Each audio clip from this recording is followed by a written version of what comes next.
Good morning students. आज हम लोग पढ़ेंगे पाठ 4 पदार्थ, धातु व अधातु। धातु होते क्या हैं? धातु अगर हम लोग सामान्य तौर से देखें, धातु चमकीले होते हैं, कठोर होते हैं, ठीक है। अगर हम लोग और उनके बारे में देखें तो उनका कलर देख के भी हम लोग पहचान सकते हैं, होते हैं, कलर भी देख के पहचान सकते हैं। ये पानी में डूब जाते हैं या तैरते रहते हैं, इससे भी हम पहचान सकते हैं। इनका क्वथनांक और गलनांक क्या होता है, इससे भी हम पहचान सकते हैं। इसके अलावा ये विद्युत के और ऊष्मा के सुचालक होते हैं या कुचालक होते हैं, इसके भी हम देखकर इसको पहचान सकते हैं। आज हम लोग पढ़ेंगे धातु और अधातु की जो जर्नल बातें हैं कि कहते किसे हैं, उसके बारे में आज हम पढ़ेंगे, ठीक है। धातु किसे कहेंगे? जिसमें क्या हो, चमक हो। क्या है वो? चमक हो। धातु क्या हो? जिसमें चमक हो, ठीक है। होगी धातुओं में चमक, होगी या नहीं होगी? होगी। अगर उसकी जो ऊपर की सरफेस देखते हैं हम, उसका ऊपर का देखते हैं तो हम लोग उसमें देख पाते हैं कि उसकी जो धरा है वो कैसी चमक रही है, तो वो क्या कहलाएगी? धातु। उसके बाद में ये क्या होते हैं? आघात वर्धनीय होते हैं। कैसे होते हैं? आघात वर्धनीय। अब आप सोच रहे होंगे मैडम आघात वर्धनीय, ये पहली बार हमने नाम सुना है ना? बहुत बड़ा नाम भी है, आघात वर्धनीय। तो आघात और वर्धनीय दो शब्दों से मिलकर बना हुआ है, आघात प्लस वर्धनीय। कितने शब्दों से मिलकर बना हुआ है? आघात प्लस वर्धनीय, ठीक है। ये तो सब जान गए, दो शब्द हो गए, आघात प्लस वर्धनीय। आघात का मीन्स होता है पीटना। क्या होता है आघात का मतलब? हाँ, पीटना। आघात और उसको क्या है, उसकी जो शेप है, साइज है, आकार में बढ़ाना। क्या है? वर्धनीय का मतलब होता है आकार में बढ़ाना, ठीक है। आघात वर्धनीय का मतलब समझ में आ गया? आघात का मीन्स होता है पीटना और वर्धनीय का मतलब होता है आकार में बढ़ाना। उसके बाद में हम लोग पढ़ेंगे ये धातु कैसे होते हैं, तन्य। अब आपने ये नाम भी नहीं सुना होगा, तन्य किसे कहते हैं? तन्य का मीन्स होता है कि अगर हम लोग किसी भी धातु को प्लायर की मदद से या फिर हथौड़े की मदद से पीट कर उसको किस में परिवर्तित कर दें? तार में परिवर्तित कर दें। किस में परिवर्तित? पीट कर किस में परिवर्तित करना?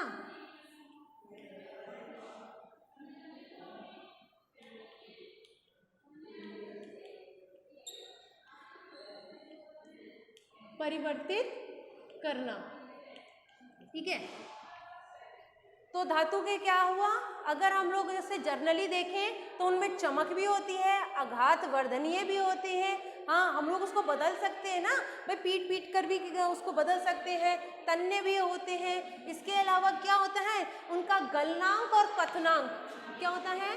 गलनांक व क्वथनांक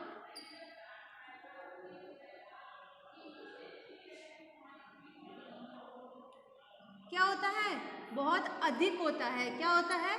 अधिक होता है। यह आसानी से, अगर इनको ऊष्मा दी जाए तो यह आसानी से अपनी आकार को परिवर्तित नहीं कर सकते हैं। क्या नहीं कर सकते? अपने आकार को परिवर्तित नहीं कर सकते हैं। इसके अलावा हम लोग पढ़ते हैं इसमें कि भाई ये क्या है, ये आसानी से अपने यहाँ बहुत ज़्यादा क्या होते हैं? कठोर होते हैं। क्या होते हैं? कठोर।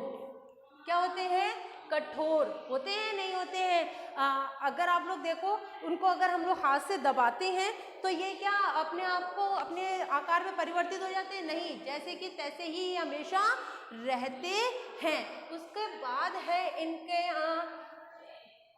चुंबकीय गुण पाया जाता है। चुंबकीय तत्व होते हैं ये, या गुण होता है इनमें। ये क्या करते हैं? चुंबक की ओर आकर्षित हो जाते हैं। किसकी ओर आकर्षित हो जाते हैं? चुंबक की ओर आकर्षित हो जाते हैं। इसके अलावा हम लोग पढ़ते हैं इसमें कि ये क्या होते हैं? सुचालक। किसके? सुचालक होते हैं। किस किस के होते हैं ये होते हैं विद्युत के और ऊष्मा के। विद्युत व ऊष्मा के सुचालक होते हैं। क्या होते हैं? विद्युत व ऊष्मा के सुचालक होते हैं। अगर हम लोग धातुओं में जर्नली अगर हम लोग देखकर उनको पता करना है कि भाई ये धातु है या अधातु, तो हमको ये सारे गुण उसमें देखने पड़ेंगे, तब हमें पता चलेगा कि ये धातु है या धातु नहीं है। नेक्स्ट वन है आपका अधातु।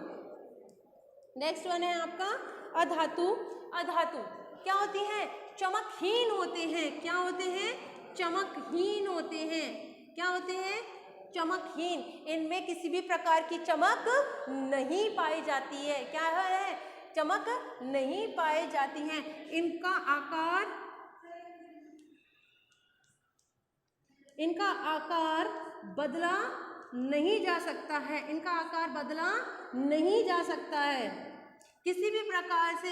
ये जिस प्रकार से अगर एक बार इनको ऐसे रख दिया जाए तो इनके आकार को बार बार हम बदल नहीं सकते हैं। इनको एज इट इज ही रहना पड़ेगा। ठीक है। इसके बाद में इनका जो गलनांक है वह क्वथनांक है वो बहुत ही क्या होता है? कम होता है। क्या होता है? बहुत ही कम होता है।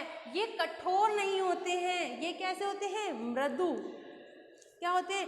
बट अगर इसमें हम लोग देखा जाए मृदु तो होते हैं, पर इनमें एक बहुत बड़ा अपवाद आता है कि इसमें हम लोग अधातु कौन होते हैं? जिसमें से विद्युत धारा का प्रवाह नहीं हो सके, जो चमकहीन हो सके। ठीक है। परंतु हीरा भी अधातु होते हुए भी वो चमक के साथ होता है, मृदु भी नहीं होता है। परंतु किसमें हम लोग उसके बारे में पढ़ते हैं? अधातुओं के बारे में पढ़ते हैं। ठीक है। मृदु होता है। अगर इनको हम लोग हथौड़े की सहायता से मारते हैं तो वो छोटे पार्ट्स में डिवाइडेड हो जाते हैं, छोटे छोटे भागों में विभक्त हो जाते हैं। इसके बाद में ये भंगुर प्रवृत्ति के होते हैं। कौन से प्रवृत्ति के होते हैं? भंगुर प्रवृत्ति के। भंगुरता का गुण कहलाता है ये। ठीक है। ये भंगुर प्रवृत्ति के होते हैं। इसके अलावा ये अचुंबकीय होते हैं। क्या होते हैं? अचुंबकीय होते हैं। क्या होते हैं?